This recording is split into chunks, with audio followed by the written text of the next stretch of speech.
চল একটা চা খেয়ে আসি, বা চল একটা সিগারেট খাই, বা একটা সিঙ্গারা খাবি। এই ধরনের কথা বা অফার কোনো বন্ধু বা আত্মীয় স্বজন, চেনা পরিচিত মানুষ প্রফেশনাল লাইফে বিশেষ করে দেখবে খুবই করে এরম অফার, এবং আমরাও সেটা নিই, অ্যাকসেপ্ট করি। তারপরে দেখবে দুদিন পরে আসল রূপ চেনা যায়। সে অনেক বড় একটা কোনো সুবিধা তোমার থেকে বাগাবার ধান্দায় ছিল, তাই প্রথমে একটা ছোট্ট টোপ দিয়েছিল। এবার যেহেতু তুমি নামাক খেয়েছো, নামাক হারামি তুমি করতে পারবে না, ভেতরে একটা গিল্ট ফিল কাজ করবে। এটার কারণ কি এবং এটার থেকে বাঁচবে কি করে?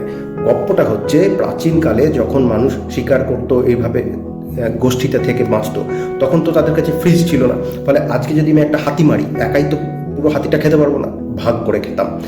এবং এক্সপেক্ট করা হতো পরের দিনও যে আমি হাতি বা ঘোড়া শিকার করতে পারবো, সেটা সম্ভব না, অন্য কোনো গোষ্ঠীর কেউ করবে, তখন সে আমার সাথে ভাগ করবে, কারণ সেও প্রিজার্ভ করে রাখতে পারবে না, ফ্রিজ নেই। অর্থাৎ এই দেওয়া নেওয়ার মানসিকতা ওখান থেকে শুরু হয়েছে। মনে রাখবে, এখন তোমার ফ্রিজ আছে, চাপ নেই।